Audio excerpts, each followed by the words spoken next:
Lorsque mes enfants étaient tout petits, nous sommes partis 2 fois en vacances pendant l'été la même année. Une fois à Cannes et une fois dans une toute petite ville perdue en Suisse. À Cannes, nous avons eu des bouchons, des bouchons. Notre voiture est tombée 2 fois en panne. Nous avons eu l'orage, mais nous avons eu une plage de cailloux. C'est-à-dire qu'on ne pouvait pas marcher pieds nus pour entrer dans la mer. Nous ne pouvions pas nous coucher sur le sable. Nous sommes arrivés dans un appartement à louer et il y avait des cafards. Et la première chose que nous avons dû faire, c'est téléphoner à la gérance, enfin au responsable, pour qu'il enlève les 5 cafards qu'il y avait dans notre appartement. Alors la personne nous a dit, c'est pas votre appartement. Dans ce quartier de Cannes, il y a des cafards dans tous les appartements, dans tous les hôtels, on ne sait plus comment faire. Mais c'était Cannes, c'était un mot qui fait rêver. Dans le petit village perdu au bord du lac de Bienne, que personne ne connaît en Suisse ou ailleurs, nous avions pour nous tout seuls une grande maison avec à 3 minutes une plage de sable où on pouvait se coucher dans le sable, où on pouvait facilement entrer dans l'eau. C'était nettement moins dangereux, il y avait moins de monde, il y avait un toboggan de la bonne dimension, de la bonne dangerosité pour l'âge de mes enfants. À cette plage, ils vendent des glaces délicieuses. On a passé tous les jours à la plage. C'était formidable.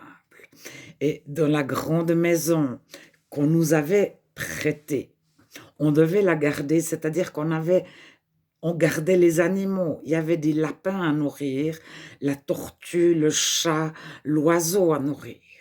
Mes enfants ont trouvé extraordinaire de devoir nourrir tous ces animaux. Plusieurs animaux leur étaient inconnus. Dans cette maison, il n'y avait pas la télévision, mais il y avait des DVD, c'est-à-dire avant les DVD, et c'était les bons DVD par rapport à l'âge de mes enfants. Parce que quand on arrive quelque part en vacances, les enfants se retrouvent toujours devant un écran et c'est une lutte des fois pour faire autre chose que être devant un écran. Alors là, il y avait la bonne barrière sans qu'on n'ait rien fait pour la mettre. Et nous avons passé des vacances de rêve dans cette petite ville inconnue du monde entier et même de la Suisse, au bord du lac de Bienne. Mais personne n'a l'idée d'aller en vacances là. Et à Cannes, on a vécu trop de chaleur, des orages, des bouchons. Et en rentrant de vacances, j'expliquais à une personne âgée de ma famille que nous avions passé des vacances de rêve de cette petite ville inconnue du monde entier et puis vraiment pas des très belles vacances à Cannes. Oui, mais quand même, c'était Cannes, mais t'es allé à Cannes, mais Cannes. Et j'ai eu énormément de peine à lui dire, oui, c'était Cannes, mais on était beaucoup plus heureux au bord de notre petit lac. Mais tout était fait, le cadre était idyllique pour nos enfants.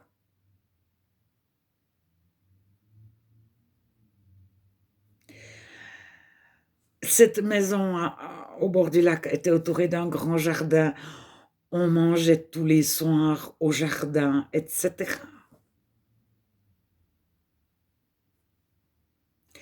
Alors, mais Cette ville n'était pas connue. Dire: «Je suis allé en vacances à Cannes», à plusieurs, ça parle. À cette époque-là. Mais d'autres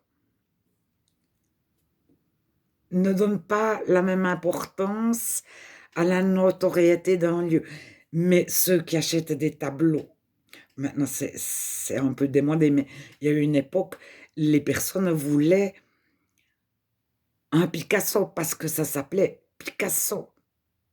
Mais si un illustre inconnu avait fait un bien meilleur tableau que Picasso, beaucoup plus extraordinaire, mais il s'appelait Tartampion Dupont, heu, les personnes aisées ne souhaitaient pas acquérir un tableau d'un illustre inconnu, mais ils auraient mis 1 000 000 dans un tableau de Picasso qu'ils n'aimaient pas regarder parce qu'il s'appelait Picasso. Mais c'est comme les enfants: «Moi, j'ai un plus grand jouet que toi».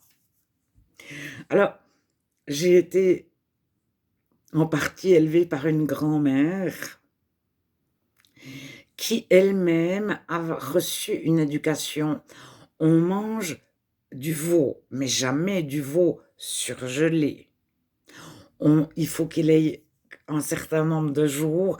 Le premier jour, il n'est pas assez fait. Il doit avoir 2, 3 jours de repos pour être meilleur. Je ne sais pas exactement combien de jours. Et puis, dans le veau, on choisit la loyau ou un des meilleurs morceaux. Je ne connais pas les meilleurs morceaux, mais il y a encore mieux que la loyau. Et le ragoût, c'est du rôti coupé en morceaux. On n'achète pas du ragoût de deuxième qualité. La viande hachée, c'est du rôti haché, non gras. Et le pauvre, lui, mange des boules de Bâle. Les boules de Bâle, c'est une sorte de cervelas suisse. Et le cervelas suisse, c'est une saucisse, c'est plutôt les coins de lard et tout ce qu'on n'a pas mis, tout ce qu'on n'a pas pu vendre en le présentant sur un plateau. Et ma grand-maman a été élevée que le pauvre mangeait du cervelas et que le riche mangeait du veau, et encore certaines parties du veau, et pas de la viande hachée de veau, mais du rôti de veau haché. Mais lorsque personne la voyait, qu'il n'y avait pas de visite, etc., elle allait vite manger un cervelas parce qu'elle aimait.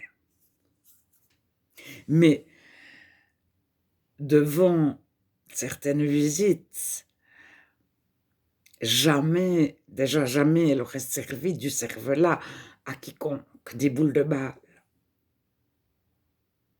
Peut-être même pas à son mari. C'était le menu du pauvre et il avait la connotation, puis actuellement le cervelas est redevenu quelque chose de convivial. Il a été remis au goût du jour. Il a perdu sa connotation de la viande du pauvre et le pauvre est méprisé parce que pauvre.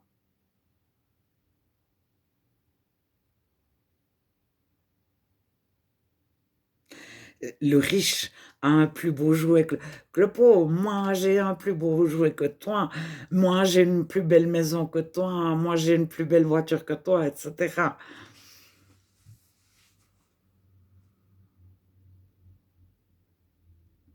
Alors,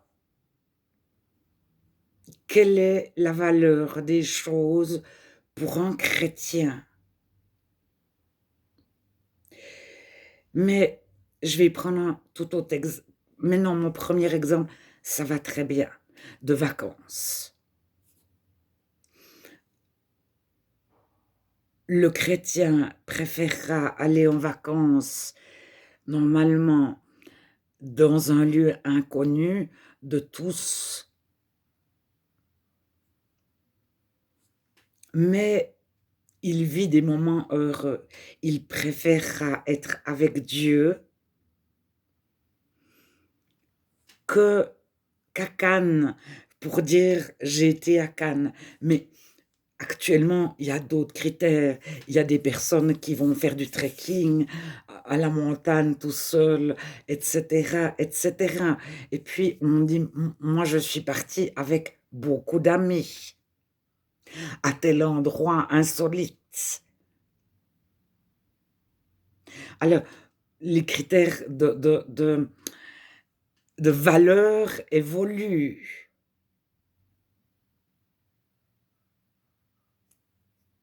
Lorsqu'il y a eu les Club Med, il y a une certaine catégorie de personnes qui allaient au Club Med, c'était leur rêve. Et d'autres personnes étaient, mais surtout pas aller au Club Med.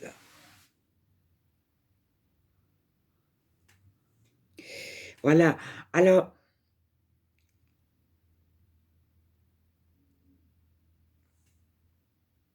le chrétien n'a pas les valeurs du non-chrétien.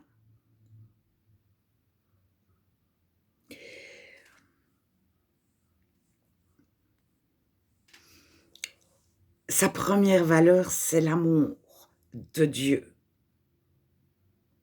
Alors, aller à Cannes sans Dieu ou aller dans un petit village perdu avec Dieu, le chrétien va choisir le petit village perdu. Mais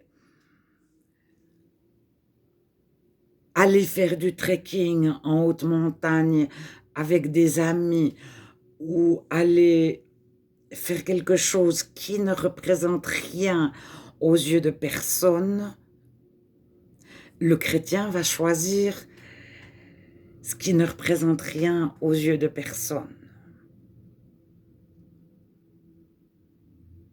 Mais c'est pas de la dénégation, c'est parce qu'il pensera même qu'il y sera beaucoup plus heureux.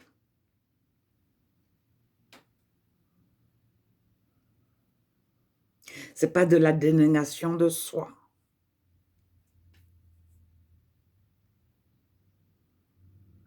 Alors, ses priorités. Par exemple, l'écologie. L'écologie arrive là. Le football arrive là.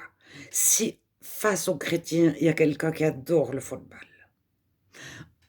Personnellement, je n'y connais à peu près rien en football. C'est-à-dire, je connais un petit peu même l'envers du décor, de la FIFA, etc., etc. Mais je ne regarde pas des matchs de football. Mais si j'ai en face de moi quelqu'un qui me parle de football, je ne vais pas lui fermer la porte à cause du football. Mais il saura peut-être jamais, il ne se rendra jamais compte mais que ça ne m'intéresse absolument pas.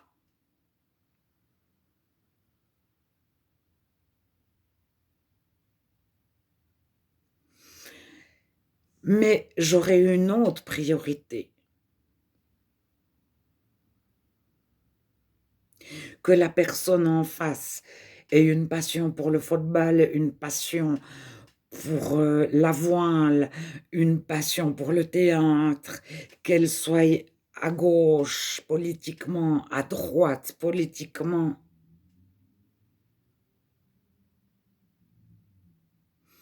Qu'elle soit révoltée contre ceux-ci ou contre ceux-là, etc., etc., etc. Alors, ceux qui ont fait du marketing et de la vente, qui ont appris avant, vont dire, mais ces vendeurs on se met au diapason de l'autre, on imite l'autre pour pouvoir lui vendre quelque chose. Alors, c'est là qu'entre en jeu l'amour.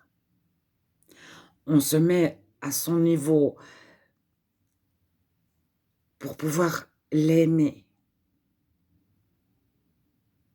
Parce que l'on souhaite son bien. Donc, on ne souhaite pas l'attirer dans notre dénomination. On souhaite qu'elle soit bénie, même si nous-mêmes, on n'a rien fait et on ne saura jamais si Dieu l'a bénie 3 semaines après. On fait les choses pour et devant Dieu, même si personne le voit. Alors, Dieu nous apprend, mais c'est comme un petit bébé. Le petit bébé, il fait un ro. Sa maman, son papa vont attendre qu'il fasse ro. C'est bien, tu as fait ton ro. Dans beaucoup de cultures, à 10 ans et même avant, on va apprendre à l'enfant, surtout, tu ne rôtes pas. Bien que dans certaines cultures, on rôte à la fin du repas, cela signifie qu'on a bien mangé, etc. Mais dans plusieurs cultures, donc, le petit enfant était aimé, le petit enfant qui rôte était aimé par ses parents. Ah, t'as fait ton petit rot. Alors, à 10 ans ou déjà à 3 ans, on va lui dire, ne rôte pas. Mais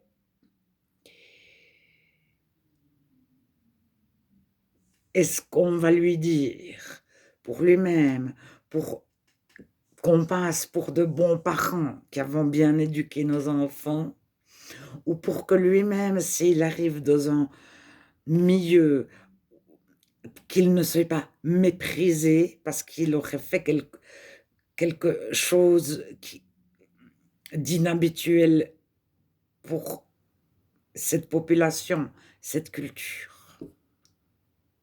Alors, Dieu nous aime pour nous-mêmes. Et lorsqu'on devient chrétien, on est comme un petit enfant. C'est pour ça que Dieu nous purifie, nous apprend, nous guide, parce qu'être conduit par le Saint-Esprit, ça nous tombe dessus, mais c'est un apprentissage aussi. Faire confiance à Dieu est un apprentissage. Et les valeurs, en quoi je place ma confiance ou en qui?